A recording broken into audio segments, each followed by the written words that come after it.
Hi, welcome to the Wise Archive. Here, we make language learning simple and interesting. With us, you'll forget you're even studying and enjoy every moment. Steve Jobs was an American man. He was born in California in the year 1955. He is famous for Apple computers and the iPhone. His dream was to make technology simple and beautiful. Steve's childhood was not always easy. He lived with an adoptive family in a small house. The streets were quiet, but the world of ideas was loud in his head. He liked to take apart radios and televisions. He often said to himself that machines could do more. He looked again at wires and screens, and he thought about new shapes and new colors. At school, Steve was sometimes bored. The lessons felt slow, and he wanted to go faster. He often said, "I can do more, I can see more." His teachers noticed he had energy and questions. He spent hours reading books about science and design. The smell of ink and paper in the library stayed with him. He wanted to take knowledge home and put it into action. When he was a teenager, Steve walked through the streets of Silicon Valley. He saw clean offices, tall buildings, and people talking about computers. The air was full of ideas. He thought, "I want to be part of this. I must find my own way." He looked at the windows of electronic shops. He saw screens, lights, and keyboards. He touched the smooth plastic cases and felt a new world. In his garage at home, Steve worked for hours. The light was hot, and the floor was dirty. But he was happy. He thought again and again about design. He said to himself, "It must be easy, it must be beautiful." He put small pieces together, then he took them apart. His hands were full of dust, but his eyes were full of dreams. Steve also liked art and music. He listened to Bob Dylan songs and felt the power of words. He looked at posters and simple lines. He often said, "Art and technology must come together." He thought that machines could be clean, light, and friendly. He knew that people wanted not only power but also beauty. Later, Steve went to college in Oregon. He walked in cold mornings to classes. But he did not like many lessons, and he felt worried. He thought, "This is not my way." He decided to leave. Yet he still went to some classes, because he wanted to learn calligraphy. He liked the quiet sound of pens on paper. He saw letters with many shapes. He thought, "These letters can come to computers one day." He did not know it yet, but this choice was very important. Steve did small jobs to buy food. He collected bottles for money. Sometimes he walked long roads to Hare Krishna temples, because he wanted free meals. The smell of rice and vegetables was strong. The taste was simple but warm. He felt poor, but he also felt free.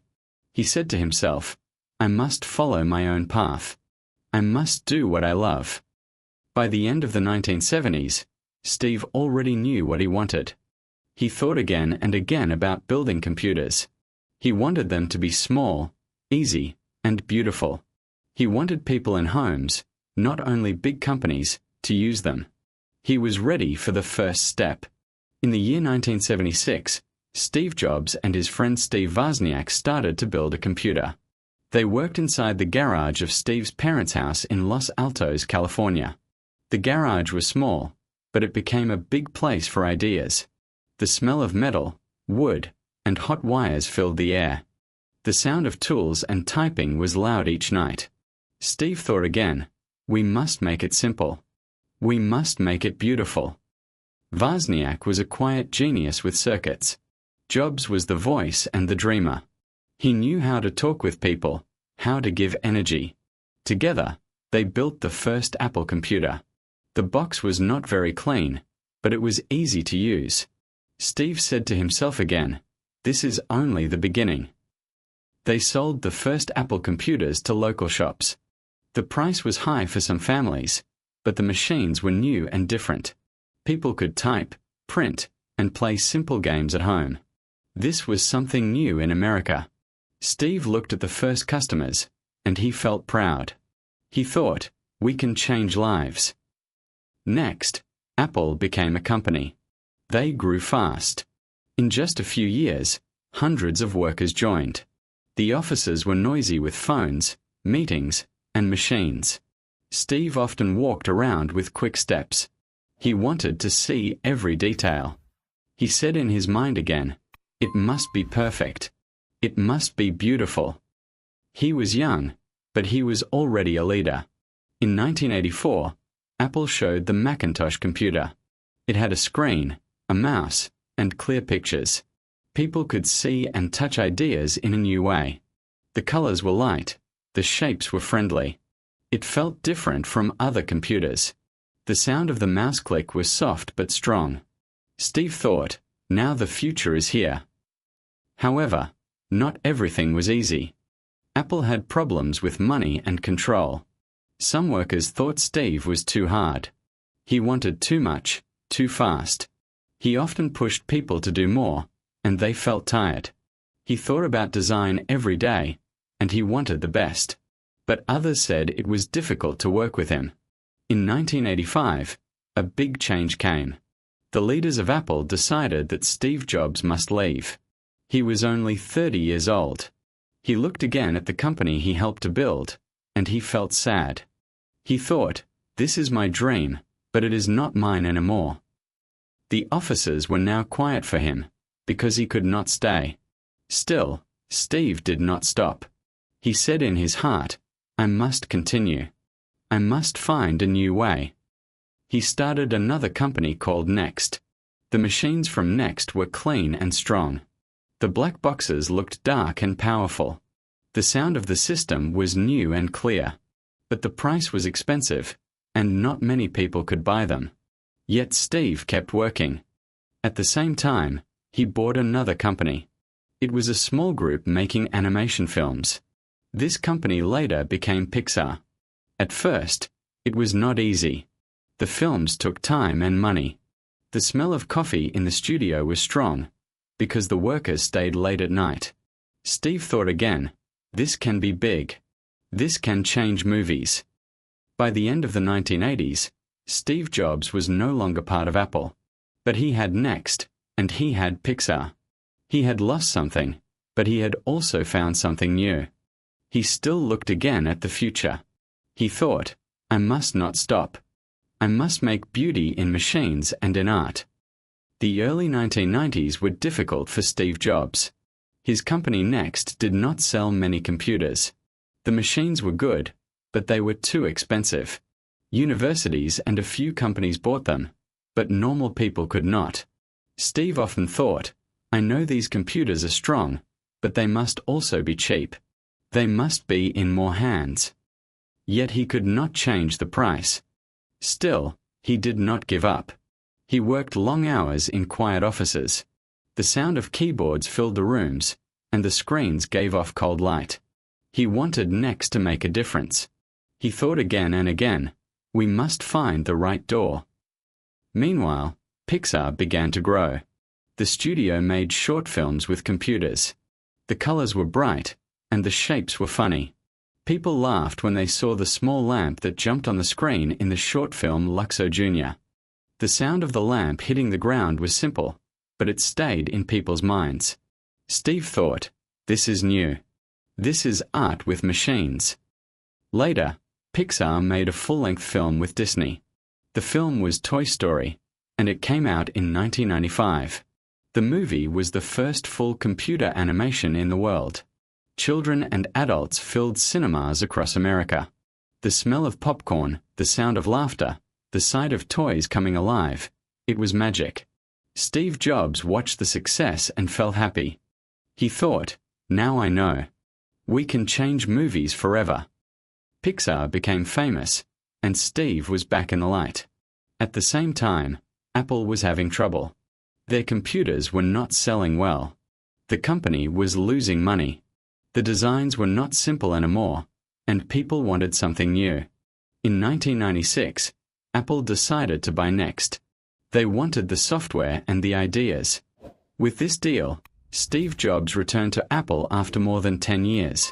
When he came back, he looked again at the company. The offices were big but tired. Workers were worried, and sales were low. Steve thought, we must change everything.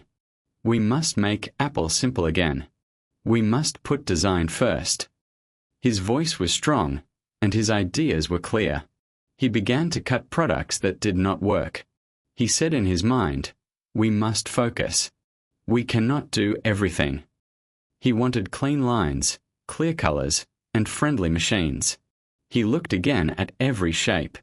He thought about the taste of success and the smell of new boxes in shops. He wanted Apple to feel young again. In 1998, Apple showed the iMac. It was a big step. The computer had a round, colorful body. Some were blue, some were green, some were purple.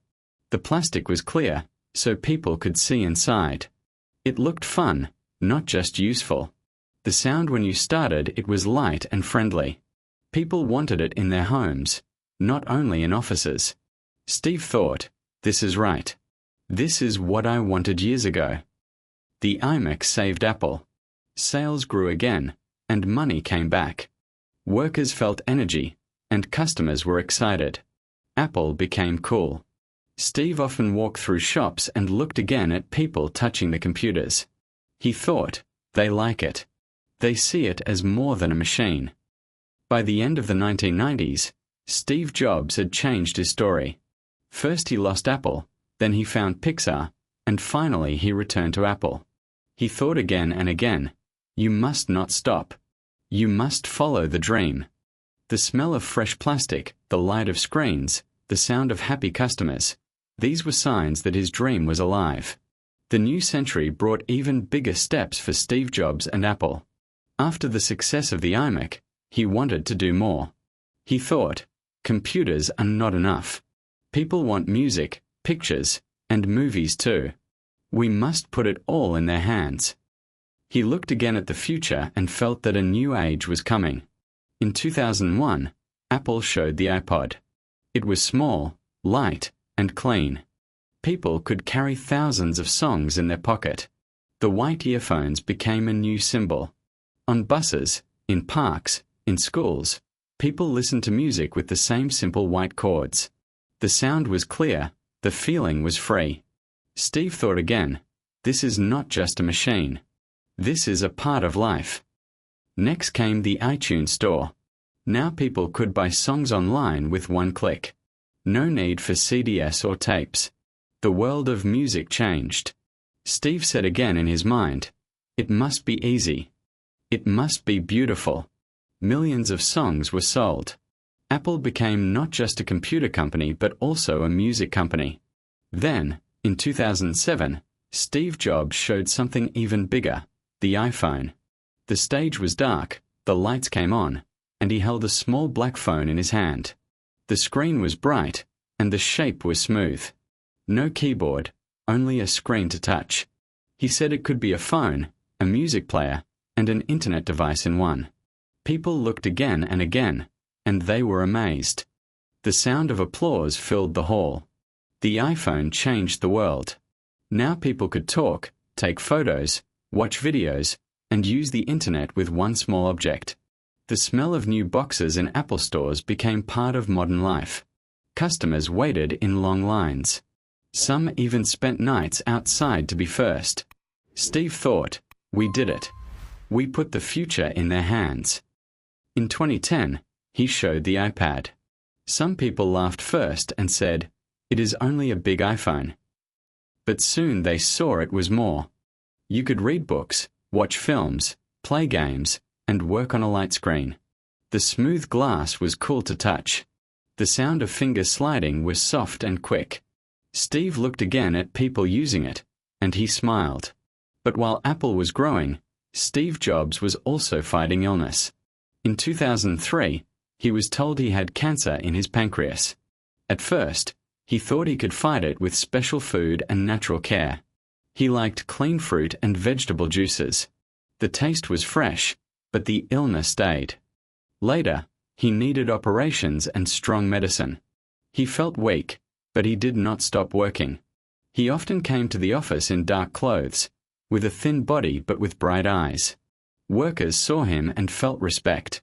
He still walked fast. He still asked for more. He thought again, I must give all my energy. I must not waste time. Every new product launch was like a show. The lights, the music, the quiet before he spoke. People waited for his words. He always wore a black turtleneck, jeans, and sneakers. It became his uniform. He said little, but each sentence was strong. The sound of his voice was calm but clear. People looked at him and felt that technology could be magic. By 2011, Steve was very sick. He spent more time at home with his family. The smell of flowers in the garden, the sound of children's voices, the touch of soft blankets, these became part of his last days. Yet he still thought about Apple. He said in his mind again, it must go on. It must stay beautiful. Steve Jobs died in October 2011. He was only 56 years old. The news came fast across the world. People in America, Europe, and Asia felt the loss. They looked again at their iPhones, iPods, and Macs. They thought, this man gave us these tools. He changed the way we live. The sound of television and radio was full of his name. The smell of flowers filled Apple stores, because people left them at the doors. His legacy was big. He showed that design and technology must come together. He proved that machines could be simple, clean, and beautiful. He also showed that one person with a dream can change the world. He thought again and again about this rule, and he lived by it. Follow what you love. Apple continued after his death. New phones, new iPads, new computers came. The company grew, and millions of people used its products every day. But people still remembered Steve Jobs. His black turtleneck and calm voice stayed in their minds. They thought, he was not only a businessman, he was an artist of technology. Today, when people watch a movie on a tablet, listen to music on a phone, or design something on a Mac, they are using his vision. The light of screens, the sound of songs, the touch of glass, all these are part of his gift. He wanted people to feel that technology could be friendly. He wanted it to be part of life, like food, music, or books. His story teaches lessons. First, it shows that early years can be simple, but dreams can grow big. Next, it shows that failure is not the end. Steve lost Apple once, but he returned stronger. Later, it shows that illness or problems cannot always stop ideas. He worked even when weak.